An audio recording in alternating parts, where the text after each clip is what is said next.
అంజనాద్రిపై సంతతి కొరకై అహోరాత్రములు తపస్సు చేసే వానర కేసరి కేసరి కుల సతి కడుపు పట్టగా జనించినాడొక అసమాన బలోద్ధతుడు సంయుతుడు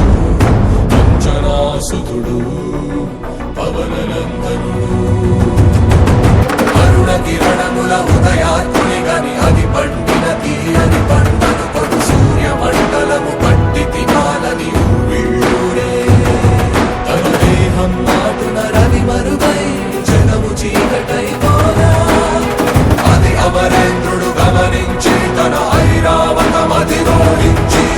ఆంజనేయుని సమీపించి తన వజ్రాయుధమును విసరగా అది పవననందనుని హనుముని తాకా చిందిన రక్త బిందువే